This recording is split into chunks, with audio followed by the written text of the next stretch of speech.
E olha, Elivaldo Barbosa, hoje você acompanhou um encontro com os secretários de Silvio Mendes. Ele fez a cobrança em relação às metas, anunciou algumas medidas que foram feitas. É o período de transição da gestão de Silvio Mendes, que vai chegando na reta final, né, na transição Dr. Pessoa Silvio Mendes, e agora já estabelecendo alguns parâmetros da equipe que vai trabalhar efetivamente na gestão.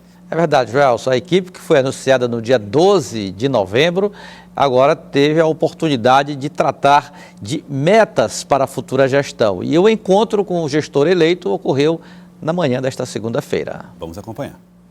No segundo encontro do secretariado, após o anúncio da equipe administrativa, a primeira mudança no estilo das solenidades. O hino de Teresina. Além de obrigatório, terá maestro e vozes. E que maestro? Além do talento artístico, será o presidente da Fundação Cultural Monsenhor Chaves. Ao sol da tua gente, refúgios cristalinos chão agreste, lírio amarelo resplandente. Para começar a reunião, secretários antecipam análises e ações. Nós vamos tomar pé do que é que está acontecendo hoje realmente no sistema de transporte público da cidade, quantos ônibus estão rodando, ver quantas linhas estão atuando, ver onde é que precisa. Hoje já deve estar precisando muito local onde colocar novas linhas, né? E vamos atuar no sentido de aproximar novamente o transporte público da população. Medidas emergenciais que precisam ser adotadas, como revisão de contratos, também essa questão de assegurar a questão da matrícula escolar para os alunos que estejam em idade escolar, a questão das manutenções e reformas desses espaços, para que nós possamos, em fevereiro, iniciar o ano letivo.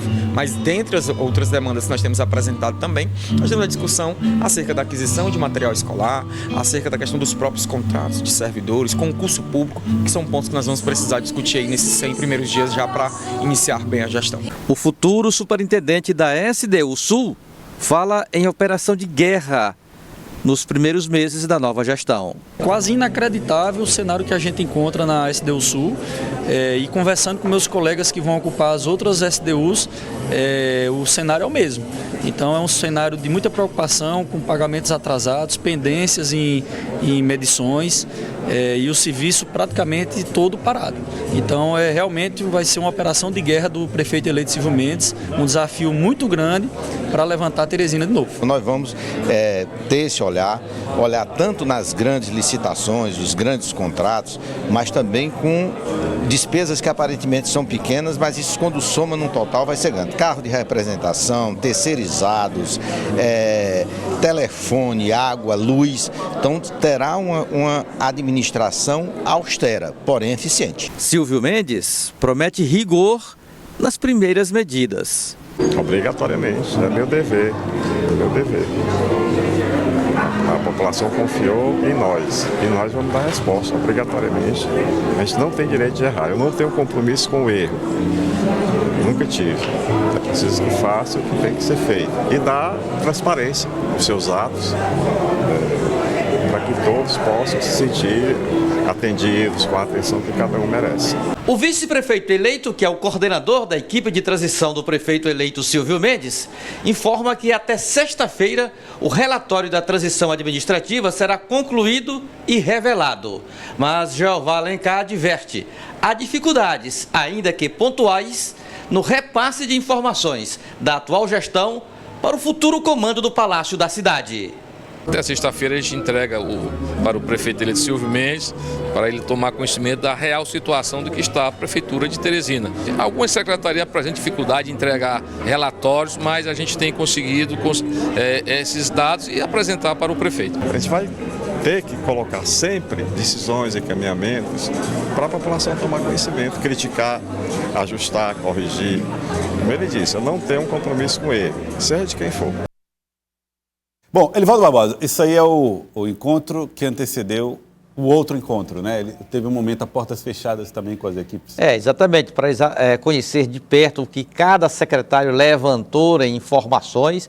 O vice-prefeito Jeová Alencar afirma que o relatório, Joelson, Lívia, será concluído e encaminhado já ao prefeito eleito na próxima sexta-feira, daqui até sexta, ou seja, está na reta final, mesmo lembrando que enfrenta dificuldades no repasse de informações, embora sejam dificuldades localizadas. Algumas SAADs estão atrasando o envio de informações que estão aí comprometendo a elaboração do relatório final. Eu acho que está dentro do previsível quando se trata de uma transição da natureza como esta que estamos registrando na cidade de Teresina. Natureza política, oposição, vencendo situação. Então, esses transtornos acabam sempre acontecendo. Lívia Pessoa, está aqui com a gente também. Uma ótima tarde para você, Lívia. Boa tarde, Joelson, Elivaldo, quem está em casa nos assistindo. Já houve outros encontros, outras reuniões de trabalho da equipe de Silvio Mendes. Essa, no entanto, é uma reunião com critérios um pouco mais claros, um próximo passo, uma segunda etapa de um trabalho que começou naquele primeiro encontro da equipe da gestão Silvio Mendes. E aí eles vai, aos poucos, desenhando e apresentando os números e os índices que devem ser levados em consideração nas avaliações da gestão.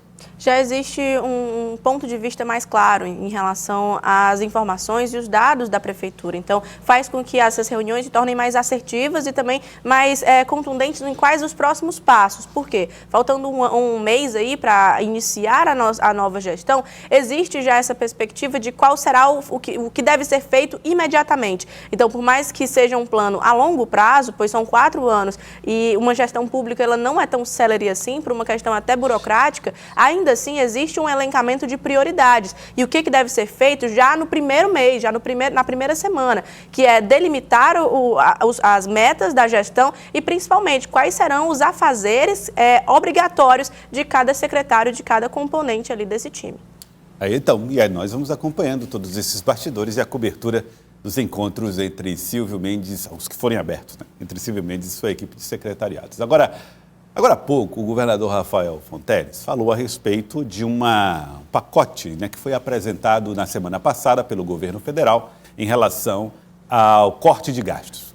Nesse pacote está previsto um corte de aproximadamente 71 bilhões de reais, quase 72 bilhões de reais, que serão feitos ao longo de 2 anos da gestão do presidente Lula. Falou rapidamente sobre o pacote que foi apresentado para análise em Brasília. A ideia dos congressistas é de que seja feita uma aprovação antes mesmo da Lei de Diretrizes Orçamentárias, aquela lei obrigatória que normalmente encerra o ano legislativo. Eu vou fazer contato com Brasília. Sávia Barreto traz mais detalhes para nós no Jornal do Piauí. Sávia, ótima tarde para você. Ótima tarde, Joelson. Depois daquelas semanas, meses, eu diria, praticamente de recesso branco aqui em Brasília, a gente tem últimas semanas de dezembro, pelo menos até meados ali do dia 20, com uma agenda muito acelerada, né? E agora com esse envio de 2 projetos de lei do governo federal para tramitar aqui em regime de urgência, essa semana deve ser votado o regime de urgência. Isso significa que o projeto vai direto para o plenário. Agora, uma parte importante para a gente destacar para a nossa audiência é que não inclui o projeto de isenção do imposto de renda para quem ganha até R$5 mil por mês. Isso vai ser enviado no ano que vem, é uma discussão à parte. Tanto o presidente do Senado, Rodrigo Pacheco, quanto o presidente da Câmara, Arthur Lira, deixaram claro que não dá para misturar os assuntos. Primeiro é o corte de gastos, a questão das aposentadorias, do salário mínimo, de diversos benefícios, e o segundo momento é a discussão sobre renda, desvincular a questão fiscal da questão distributiva. Mas essa semana tudo indica que deve ser de fato votada essa urgência e já segue direto para o plenário. Muito bem, urgência nesse assunto, Elivaldo, é importante, o debate é interessante.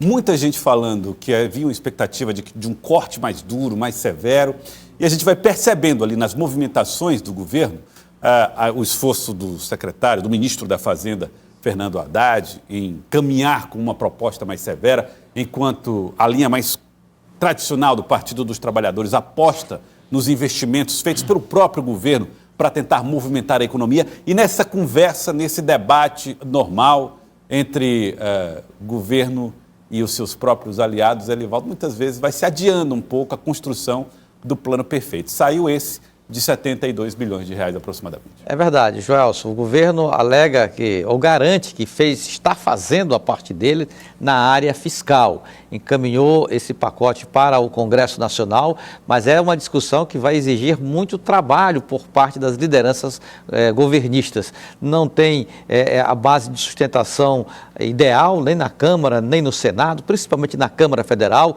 Não vai ser um debate tão tranquilo assim, pode até ser acelerado, mas existirão propostas de emendas, enfim, vai dar trabalho para essa empreitada do governo garantir o aval do Congresso Nacional. Até porque, Joelson, já estamos no final do ano.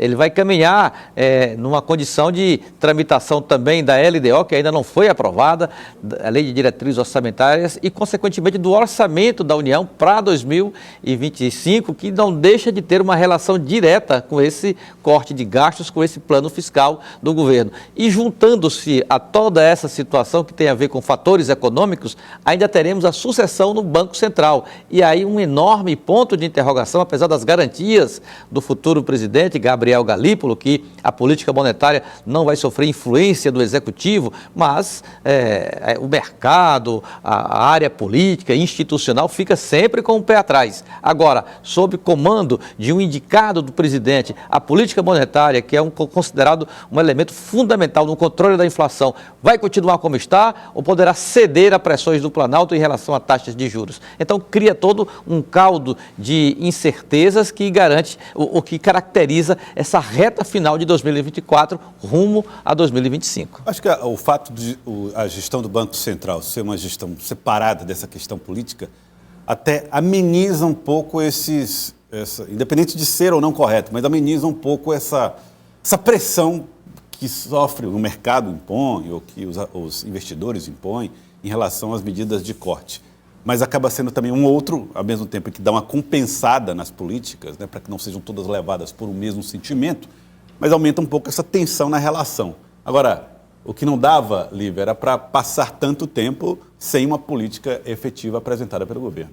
A dor e a delícia de estar com a caneta, né? Não tem como haver essa imparcialidade, por mais que seja exigida pelo cargo. Então, quando há essa perspectiva de colocar Gabriel Galípolo na presidência do Banco Central com a ideia de ser isento aos posicionamentos políticos do governo Lula, é sim uma base, um teto que deve se colocar para não ter uma interferência muito firme. Mas a interferência ela vai existir. Por mais que ele tenha ali se desviado bem da taxa Selic, colocado ali pontuações importantes sobre o déficit zero, ainda assim existem contradições que são perceptíveis por conta da barganha política. E esse pacote de corte de gastos, que já foi colocado no Congresso para ser discutido, ele teve uma ruptura dentro da própria base. Por quê? Muitos interlocutores do Palácio do Planalto afirmaram que não foi o momento de colocar todos esses impasses juntos, que deveria ter sido dividido, que no primeiro momento colocasse esses pontos a respeito do trabalhador, que é o abono salarial, a questão do imposto de renda,